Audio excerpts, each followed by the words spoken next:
Episode में हमने देखा कि टैन शांग हॉस्टल 7 का बिग बॉस बन गया था, लेकिन तभी वहाँ एक लड़की और आती है और परंपरा के अनुसार अब टैन शांग उससे लड़ने लगता है। उस लड़के की स्पिरिट सोल रैबिट की है और वो लड़की बहुत ज्यादा शक्तिशाली है। उन दोनों की फाइट में दोनों एक दूसरे पर भारी पड़ते हैं और फिर लास्ट में लड़की टैन शांग को हरा देती है और अब हॉस्टल 7 का बिग बॉस उस लड़की को बना दिया जाता है। इस लड़की का नाम जीवू है। यहाँ पर कोएड हॉस्टल है क्योंकि यहाँ सब सिर्फ बच्चे हैं, इसलिए गर्ल्स और बॉयज अलग अलग हॉस्टल में नहीं रहते। अब सब फिर एक दूसरे की सोल पावर पूछते हैं और जब टैन शांग उन्हें अपनी सोल पावर फुल बताता है तो सब बच्चे बहुत चौंक जाते हैं। अब वहाँ फिर टीचर आते हैं और टैन शांग को उसका ब्लैंकेट देते हैं। असल में हॉस्टल 7 के अंदर रहने वाले सभी बच्चे वर्किंग स्टूडेंट्स थे, यानी वो यहाँ रहकर पार्ट टाइम जॉब भी करते थे ताकि वो अपनी फीस भर सके। अब फिर टीचर टैन शांग और जीवू को उनके काम बता के वहाँ से चले जाते हैं। अब टीचर उसे सिर्फ एक ब्लैंकेट देकर गया था और जीवू के पास कोई ब्लैंकेट था ही नहीं,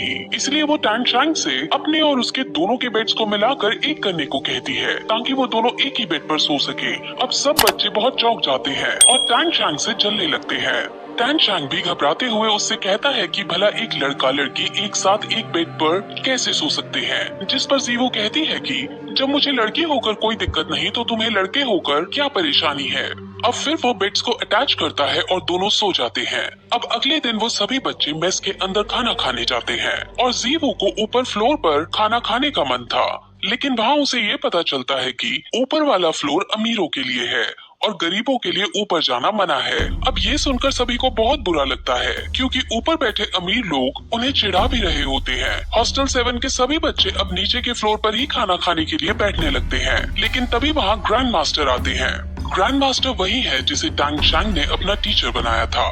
ग्रैंड मास्टर टैन शांग के पास आकर उसे अपने साथ ऊपर खाना खाने को कहते हैं क्योंकि उनको टैन शांग से कुछ बातें करनी थी, लेकिन टैन शांग को फिलहाल अपने दोस्तों के साथ रहकर ही खाना खाना बेहतर प्रतीत होता है और वो उनसे खाना खाने के बाद मिलने को कहता है। अब टैन शांग अपने दोस्तों के पास जाता है, जहाँ जब उसके दोस्तों को ये पता चलता है कि टैन शांग के टीचर ये है तो उन्हें बहुत अजीब लगता है क्योंकि सबको ये बात पता थी कि ग्रैंड मास्टर रैंक 29 पर पहुँचे हुए हैं, लेकिन उससे आगे नहीं बढ़ पा रहे हैं, जिस वजह से उनका कभी कभार मजाक सा भी बनाया जाता है। और जब टैन शांग के दोस्त टैन शांग के सामने ही ग्रैंड मास्टर का मजाक सा उड़ाने की कोशिश करते हैं तो टैन शांग गुस्से में आकर उन्हें धमकी देता है कि अगर तुमने मेरे टीचर के बारे में एक और बार मजाक उड़ाया तो तुम्हारे लिए अच्छा नहीं होगा। अब वो फिर सीधे ग्रैंड मास्टर से मिलने जाता है और अब ग्रैंड मास्टर उससे उसकी दूसरी स्पिरिट सोल को दिखाने को कहते हैं। वो उन्हें अपनी दूसरी स्पिरिट सोल दिखाता है जो असल में एक हैमर की थी। ग्रैंड मास्टर ये देखकर बहुत इम्प्रेस होते हैं और जब उन्हें ये पता चलता है कि उसके पापा एक लोहार हैं, तो उन्हें थोड़ा अजीब लगता है कि आखिर लोहार के बेटे के पास इतना टैलेंट कैसे, लेकिन वो इसको एक अच्छा मैच ही कहते हैं क्योंकि लोहार के पास हथौड़े की स्पिरिट सोल से अच्छा कॉम्बिनेशन नहीं हो सकता था। अब वो फिर टैन शांग को हैमर वाली स्पिरिट सोल में स्पिरिट रिंग को ऐड करने की मना करते हैं और जैसे ही वो ग्रैंड मास्टर से ये बात सुनता है तो वो बहुत चौंक जाता है क्योंकि उसके पापा ने भी उसे मना किया था कि उसे कभी भी हैमर स्पिरिट सोल में स्पिरिट रिंग ऐड नहीं करनी। अब वो इसका रीजन ग्रैंड मास्टर से पूछता है, जिस पर ग्रैंड मास्टर उसे सिर्फ इतना कहते हैं कि सही समय आने पर तुम्हें अपने आप पता चल जाएगा। अब ग्रैंड मास्टर टैन शांग को अपने अंडर में रखकर उसकी ट्रेनिंग को करवाना चाहते थे और उसके स्पिरिट मास्टर बनना चाहते थे, लेकिन स्पिरिट मास्टर बनने के लिए उसे अपनी रैंक बढ़ानी होगी। अभी उसकी रैंक 10 है और रैंक 11 पर पहुंचने के लिए उसे स्पिरिट रिंग की जरूरत होगी और स्पिरिट रिंग उसे सिर्फ 20 को मारकर ही मिल सकती है, जिस वजह से वो अब एक खास तरह के जंगल में जाने का डिसाइड करते हैं ताकि उस खास तरह के जंगल में जाकर उन्हें शिकार करने के लिए 20 मिल सके। वो उसे फिर उसकी स्पिरिट सोल जो कि एक ब्लू सिल्वर ग्रास की है उसके बारे में उसे कई सारी नॉलेज देते हैं और वो नॉलेज हम आपको आगे आने वाली वीडियोस में स्टोरी के साथ बताएंगे। अब फिर टैन शांग अपने हॉस्टल में सोने के लिए जाने लगता है क्योंकि कल उसे जल्दी उठकर ग्रैंड मास्टर के साथ जाना था, लेकिन हॉस्टल में जाते वक्त उसे रास्ते में जीवू दिखती है। असल में जीवू समझ जाती है कि पिछले दिन टैन शांग मन से उससे हारा था और उसने अपनी पूरी एबिलिटीज नहीं दिखाई थी, इसलिए अब जीवू उसे रास्ते में रोककर फाइट करना चाहती थी।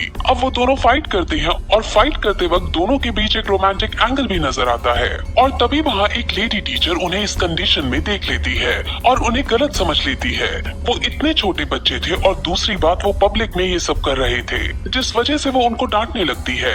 लेकिन ज़ीवो इतनी शरारती थी कि वो टीचर को ही धक्का मारकर वहाँ से चली जाती है। अब फिर अगले दिन टैंग शैंग ग्रैंड मास्टर के साथ गाड़ी में बैठकर जंगल में जाने लगता है और रास्ते में वो उसे कई तरह के बीस्ट के बारे में नॉलेज देता है। वो फिर उसे एक खास तरह की बेल्ट देता है और उस बेल्ट के अंदर वो जितना चाहे उतना सामान स्टोर कर सकता है। अब इस बेल्ट को पाकर टैंग शैंग बहुत खुश हो जाता है क्योंकि वो अपने हिडन वेपन्स भी इसमें छुपा सकता था। अब वो इस जंगल के एंट्रेंस के पास पहुंच जाते हैं और इस एंट्रेंस के थ्रू सिर्फ खास लोग ही जा सकते थे और ग्रैंड मास्टर का रुतबा तो पूरे शहर के अंदर था, जिस वजह से ग्रैंड मास्टर और टैंग शैंग को जंगल के अंदर जाने की परमिशन दे दी जाती है। अब वो दोनों जंगल के अंदर जाते हैं। जंगल के अंदर कई खतरनाक बीस्ट मौजूद थे और उन बीस्ट से इन दोनों को भी खतरा हो सकता था, इसलिए ये दोनों अब कदम फूंक फूंक कर आगे बढ़ते हैं।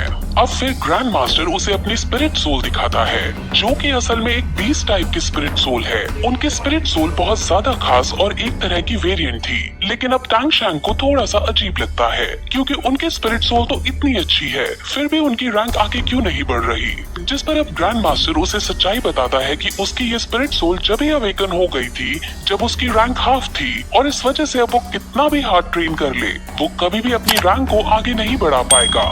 और इसीलिए ही ग्रैंड मास्टर ने अब रैंक बढ़ाने को छोड़ रैंक्स के बारे में पढ़ना शुरू कर दिया था और अब बहुत सारी नॉलेज इकट्ठा कर ली थी। अब फिर उसे अपनी बीस्ट स्पिरिट सोल के बारे में बताता है कि ये एक बार में 3 अटैक कर सकता है और ये बहुत शक्तिशाली भी है। वहाँ से वो लोग फिर आगे बढ़ते हैं और उन्हें एक बीस्ट नजर आता है, लेकिन वो बीस्ट बहुत कमजोर था और उसको मारने से उन्हें एनर्जी नहीं मिलने वाली थी, जिस वजह से वो उसको वहीं छोड़ आगे बढ़ जाते हैं।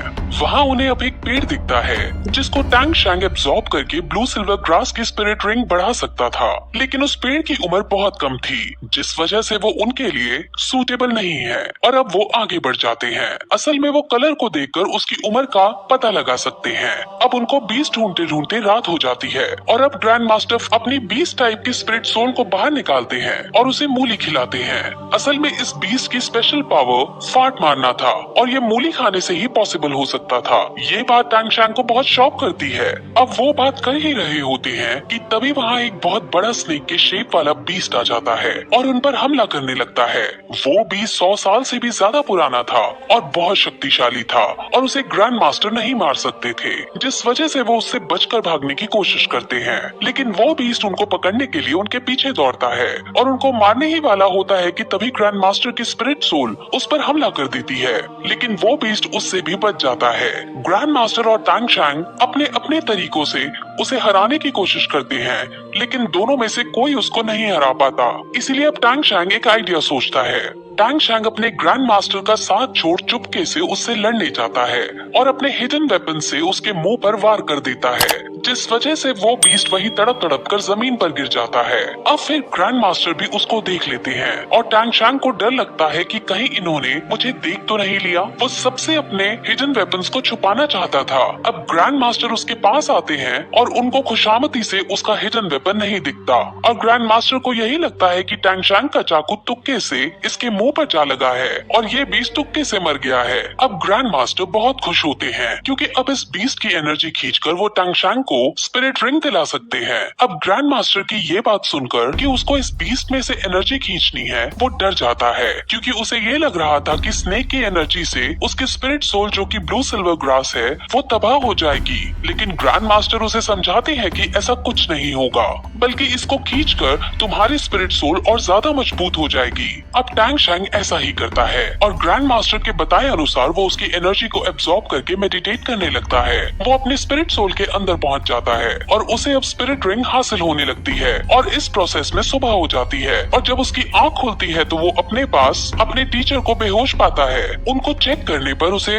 उसके शरीर पर कल वाले बीस्ट के जहर का निशान मिलता है, जिस वजह से उनके शरीर में जहर फैल गया होता है और अब वो बेहोश हो गए होते हैं। अब अगर उनके शरीर से जहर नहीं निकाला गया तो वो मर सकते थे, इसीलिए वो तुरंत लोहार की टेक्निक का यूज करते हुए चाकू को गर्म करता है और उसका यूज करके जहर निकालने लगता है। वो फिर अपनी सोल पार का यूज करता है और जो जहर उनके शरीर के भीतर चला गया था उसे निकालता है और ऐसा करने के कुछ समय बाद ग्रैंड मास्टर फाइनली होश में आ जाते हैं। टैंग शैंग अपने टीचर को रेस्ट करने का बोलता है, लेकिन अब टीचर सबसे पहले वापस स्कूल लौटना चाहते थे। वो अब टैंग शैंग से उसकी स्पिरिट रिंग की पावर दिखाने को कहते हैं, जिस पर अब टैंग शैंग मेडिटेट करके उनकी पावर को निकालता है और वो पावर 50 मीटर दूर के पेड़ में जाकर लगती है और उस पेड़ को अपने में जकड़कर उसे मारने के लिए रेडी हो जाती है। ग्रैंड मास्टर समझ जाते हैं कि ये पावर बहुत ज्यादा खतरनाक है और बहुत शक्तिशाली है। इस पावर से हम 50 मीटर दूर खड़े आदमी को आसानी से पैरालाइज भी कर सकते हैं। अब दोनों ही बहुत खुश होते हैं और दोनों अब स्कूल में वापस जाते हैं, जहाँ टैंग शैंग बीमार ग्रैंड मास्टर को बेड पर लेटाता है और ग्रैंड मास्टर उसको शेल्फ में से एक बुक निकालने को कहते हैं। वो कहते हैं कि मैंने इस बुक के अंदर अपनी कई सारी रिसर्च लिखी है और इनसे तुम्हें बहुत हेल्प होगी। वो फिर उसे शहर के स्पिरिट हॉल में जाने को कहते हैं, क्योंकि वहाँ जाकर वो खुद के लिए अपने टैलेंट के बेसिस पर एक मंथली स्टाइपेंड बुक कर सकता था और ऐसा करने के बाद उसे यहाँ वर्किंग स्टूडेंट के रूप में काम नहीं करना पड़ेगा। वो अपने ग्रैंड मास्टर की बात मान जाता है और अब उनके कहने अनुसार वहाँ जाने लगता है। वहीं दूसरी तरफ हम हॉस्टल 7 के बच्चों और अमीरों के बच्चों को एक ग्राउंड में देखते हैं जो एक दूसरे से लड़ रहे थे। असल में उनमें लड़ाई हो गई थी और उनके बीच ये डिसाइड होता है कि वो एक एक करके अपने ग्राउंड से एक मेंबर भेजेंगे और जो ग्रुप हारेगा वो कमजोर साबित होगा और उसे दूसरे ग्रुप को बॉस बोलना होगा। हॉस्टल 7 की लीडर जीवो बनी थी और जीवो अपने ग्रुप से एक लड़के को लड़ने के लिए भेजती है। इस लड़के की स्पिरिट सोल लायन की थी और वो अब अमीरों के ग्रुप से जो बच्चा आया था उससे लड़ने लगता है। उनकी लड़ाई बहुत आइकॉनिक लेवल की चलती है, जिस वजह से हॉस्टल 7 का ग्रुप हारने लगता है और जीवो को बहुत बुरा लगता है। अमीरों के बच्चे जीवो को खरगोश कहकर भी चिढ़ाने लगते हैं और तभी वहाँ टैंग शैंग आ पहुँचता है। टैंग शैंग को देखकर जीवो बहुत खुश हो जाती है और वो उसको अमीरों की सारी करतूतें बता देती है। अब टैंग शैंग सब समझ जाता है और वो चुपके से कुछ पेबल्स इस वे में फेंकता है कि अमीर बच्चा लड़खड़ा जाता है और हॉस्टल 7 के बच्चे को मौका मिल जाता है और वो तुरंत अमीर बच्चे पर अटैक करके उसे हरा देता है। अब अमीर बच्चों के ग्रुप को गुस्सा आ जाता है और उनके ग्रुप से सबसे ताकतवर बच्चा लड़ने आ जाता है और उसका सामना टैंग शैंग करता है। टैंग शैंग उसको बिना स्पिरिट सोल के यूज किए ही मात देने लगता है और उस अमीर बच्चे की बहुत बुरी बेइज्जती हो जाती है। अमीर बच्चा अब गुस्से में अपनी फुल स्ट्रेंथ में आता है और अब टैंग शैंग भी अपनी स्पिरिट रिंग का यूज करता है और उसे अपनी पावर्स में जकड़ लेता है और उसे कहता है कि अब तुम अगर हार नहीं मानोगे तो तुम पैरालाइज हो जाओगे। अब वो अमीर बच्चा मरता क्या ना करता, इसलिए वो हार मानकर हॉस्टल 7 को अपने बॉस के रूप में एक्सेप्ट कर लेता है और जीवो बहुत खुश हो जाती है और फिर उन सबको अपनी सोल पावर के बारे में बताती है। उसकी सोल पावर रैंक 12 की थी और सब ये सुनकर बहुत चौंक जाते हैं। अब टैंग शैंग ग्रैंड मास्टर के कहे अनुसार स्पिरिट हॉल एकेडमी में जाने लगता है और वहाँ पहुंचकर उसे अपने गांव वाले स्पिरिट मास्टर दिखते हैं और यही इस जगह पर ये एपिसोड खत्म हो जाता है।